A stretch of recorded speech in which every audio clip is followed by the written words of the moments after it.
Salut YouTube et bienvenue sur Bingeflixers. Alors aujourd'hui dans cette nouvelle vidéo, nous allons à nouveau parler d'une série disponible sur Netflix.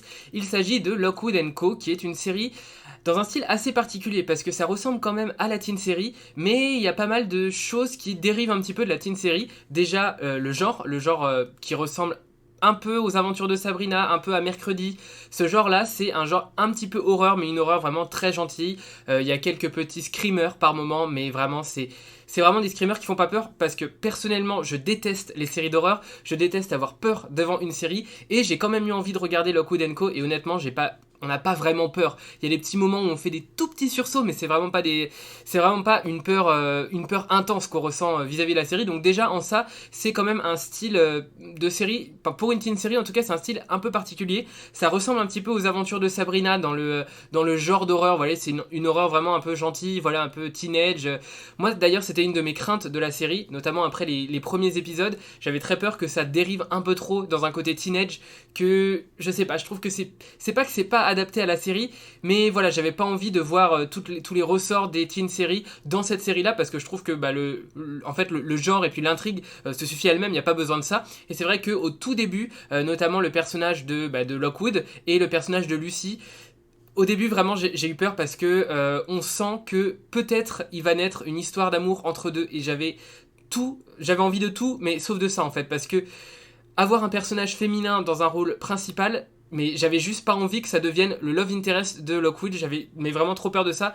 Et heureusement, alors voilà, petit spoil, hein, heureusement, mais par la suite, on va voir que la relation est plus complexe que ça, et honnêtement, c'est avec plaisir hein, de voir une relation qui se complexifie, voilà, des liens un peu plus complexes. On les développe tout au long de la série, mais on tombe jamais dans le cliché vraiment de la teen série où le personnage féminin central, c'est le love interest du héros, vraiment. Là, c'est pas du tout, y a pas du tout ce cliché-là, et honnêtement, c'est pour le mieux. Heureusement qu'il y avait pas ça, parce que je sais pas si le personnage de Lucy était transformé en love interest, je sais pas si j'aurais continué la série honnêtement, parce que voilà. Donc pour résumer globalement l'intrigue de la série, eh bien ça se passe à Londres, dans un Londres un petit peu particulier, un Londres totalement uchronique, puisque tout simplement il y a des spectres, des fantômes qui reviennent à la vie, enfin pas vraiment à la vie, mais voilà, en fait des morts qui reviennent en état de fantôme, hanter les maisons, les villes, partout, et ces fantômes peuvent tuer. Voilà, en fait, ils ont certains moyens pour agir sur la psyché des gens et soit les pousser à se tuer, soit tout simplement les tuer d'eux-mêmes. Voilà, c'est un peu particulier dans ce style-là, mais honnêtement, c'est très très intéressant. Et du coup, nous, on suit l'entreprise principalement, hein, principalement l'entreprise Lockwood & Co, qui est un groupe de 3 personnes qui vont essayer de chasser ces fantômes-là. En fait, ils ont des outils. Alors, il y a toute une symbolique autour du fer qui empêche les cadavres de revivre, en tout cas les fantômes de sortir des cadavres grâce au fer, aux côtes de mailles, tout ça. Ça empêche les fantômes de s'évacuer des corps et donc de hanter les villes.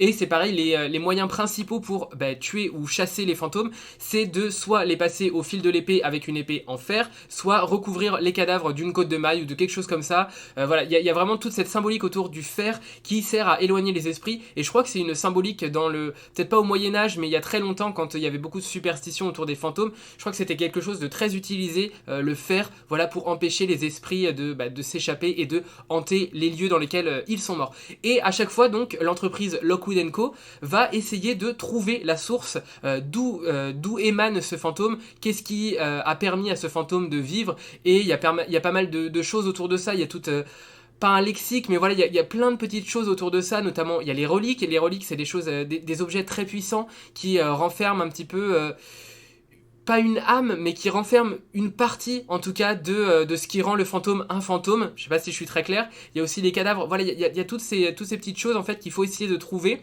Et il y a tout un marché secondaire autour de ça, évidemment. Il y a des gens qui aiment se faire peur et qui aiment avoir des objets un peu luxueux, mais en même temps, qui soient très mystérieux, en fait. Et donc, du coup, il y a toutes ces, des reliques, en fait, vraiment des reliques, toutes ces choses qui sont retrouvées sur les cadavres, qui vont être mises en vente. Et il y a des pilleurs, donc, de cadavres qui vont essayer de récupérer ces reliques. Voilà, il y a tout un petit peu une intrigue autour de ça aussi, même si l'intrigue principale, ça reste quand même la chasse aux fantômes. Et au début, on nous présente donc l'entreprise, on nous présente comment ça marche, et donc pour ça, il y a pas mal de petites missions qui sont dans lesquels l'entreprise Lockwood & Co va devoir aller pour être rémunérée, parce que voilà, c'est pareil, il y a toute une intrigue autour du fait de est-ce que l'entreprise Lockwood & Co va réussir à survivre, parce qu'il y a plein de petites entreprises comme ça qui fleurissent un petit peu partout, et il y a aussi des beaucoup plus grosses entreprises qui sont beaucoup plus réputées et qui sont évidemment plus souvent appelées par les citoyens tout simplement pour chasser les fantômes. Mais en même temps, il y a plein de petites sociétés comme ça qui essayent elles aussi de survivre et de vivre de ça,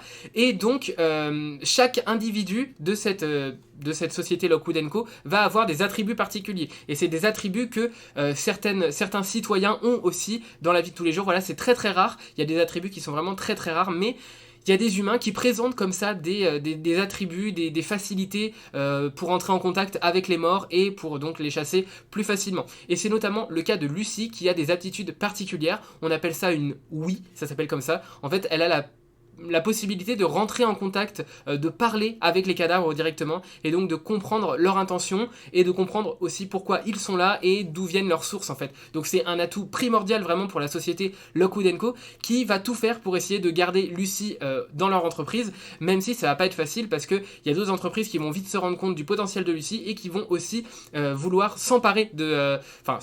disons vouloir l'embaucher à leur côté. Donc voilà, il y a tout un petit côté liens qui sont tissés entre les personnages au sein même de l'entreprise Lockwood & Co, principalement entre Lockwood et Lucy. Voilà, il y a des liens qui sont quand même tissés entre eux, et c'est un petit peu dommage parce que le troisième personnage, donc qui s'appelle George, est un personnage que moi j'adore, je trouve super intéressant, et je trouve vraiment ça dommage à quel point par moment il est laissé de côté. Il y a vraiment des épisodes où on sent vraiment qu'il est laissé de côté. Alors, sans spoil, ça sert quand même l'intrigue au final, parce que il y a tout un côté comme ça de l'intrigue, il y a toute une partie de l'intrigue qui est construite autour du fait que le personnage de George soit sans arrêt délaissé. Et c'est vrai que c'est intéressant. Je m'y attendais pas aux premiers épisodes, donc c'est vrai que... Enfin, aux premiers épisodes, disons que dans la première moitié de la série, même jusqu'à l'épisode 5-6, je m'attendais pas du tout à ce qu'il y ait une intrigue autour de ça, donc forcément, je trouvais que c'était un peu chiant de laisser sans arrêt George de côté, d'autant plus que moi, c'est un personnage que j'aimais beaucoup. C'est un peu le seul personnage vraiment sensé, vraiment réfléchi de la bande de 3. D'ailleurs, le trio fonctionne vraiment super bien, je trouve qu'ils sont vraiment passionnants à suivre. Il y a vraiment un intérêt... on n'est pas forcément lié au personnage, mais il y a tout un intérêt vraiment à suivre leur intrigue. En tout cas, je trouve, moi personnellement, ça a marché. Je trouve que le trio fonctionne à merveille tous les trois. Ils ont tous une particularité assez... ils ont vraiment tous... ils sont tous uniques en fait dans la façon dont ils sont, et ils se complètent les uns les autres, et c'est en ça que je trouve ça vraiment intéressant, notamment dans les différentes enquêtes qu'ils vont mener. Ils ont chacun leurs idées, mais leurs idées se complètent, et c'est vraiment intéressant, et c'est ça qui fait que cette entreprise de Lockwood & Co est aussi performante, malgré qu'elle ne soit pas entourée par des gens plus expérimentés ni quoi que ce soit. Donc voilà, c'est un petit peu l'intrigue générale de la série. Donc c'est une chasse aux fantômes, tout simplement, des fantômes qui tuent, donc il y a quand même un certain risque à travers ces chasses. Il y a des personnes qui peuvent se faire spectrifiés notamment, c'est-à-dire que c'est un petit peu comme si le spectre prenait possession de leur âme. Ils sont totalement morts à l'intérieur, ils sont vides, ils n'ont plus rien, leurs yeux deviennent tout blancs et ils ne peuvent plus bouger ni rien faire. Ils sont tout simplement spectrifiés, c'est comme ça que ça s'appelle. Je sais pas s'il y aura, en tout cas je sais pas s'il y aura une saison 2, mais en tout cas on voit très bien l'intention des scénaristes de faire une saison 2, parce que, et je trouve que c'est un autre point un peu dommage de la série, c'est que la série se termine sur un cliffhanger. Et personnellement, quand une série qui n'a pas de saison 2 encore d'annoncer, et que la saison 2 pour une série qui n'est encore pas renouvelée en tout cas, je trouve ça dommage de mettre un si gros cliffhanger à la fin de la saison 1, parce que si jamais il n'y a pas de saison 2, bah, c'est juste bête en fait, parce que la saison 1 se suffit en elle-même. Juste la dernière minute en fait de la saison 1 laisse un gros cliffhanger vers la saison 2, mais c'est un cliffhanger qui est pas du tout nécessaire à l'intrigue. Il n'y a pas besoin de faire ça. C'est un peu dommage, il y a beaucoup de séries malheureusement qui font ça. J'ai l'impression que c'est un peu pour mettre aussi la pression sur Netflix d'être renouvelé, et en même temps pour susciter un certain intérêt chez le spectateur à regarder la saison 2 en nous disant par exemple ah vous voulez savoir ça, et ben il va falloir regarder la saison 2. Et je trouve ça un peu dommage parce qu'il n'y en a pas forcément nécessairement besoin. Là dans Lockwood & Co, la saison 1, vraiment la saison 1 elle est bien, elle est complète quoi, elle est vraiment la boucle est bouclée quoi. À la fin de la saison, il y a une intrigue qui peut totalement aller vers une saison 2, il y a pas de souci, il peut très bien y avoir une saison 2, mais s'il y a qu'une seule saison, bah c'est pas grave en fait, l'intrigue se suffit à elle-même. Je trouve ça juste dommage de mettre ce cliffhanger, même si c'est un cliffhanger qui est un petit peu... voilà, il y a quelques petits indices qu'il va y avoir ce cliffhanger au fil de la saison, pardon. C'est vrai que c'est quelque chose qu'on a envie de savoir tout au long de la saison, mais je sais pas, je trouve que mettre ce cliffhanger à la fin, c'est un peu dommage, parce que oui, ça nous laisse en suspens, mais s'il n'y a pas de saison 2, bah juste...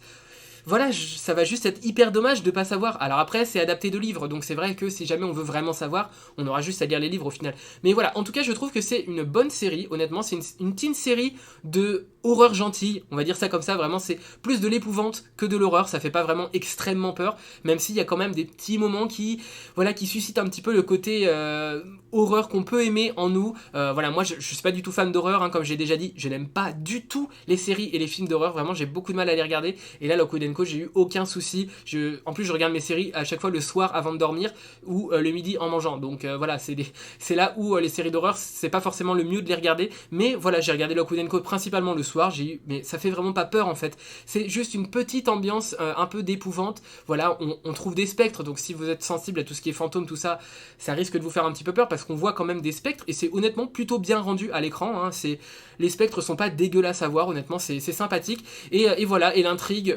est pareil, est sympathique à suivre.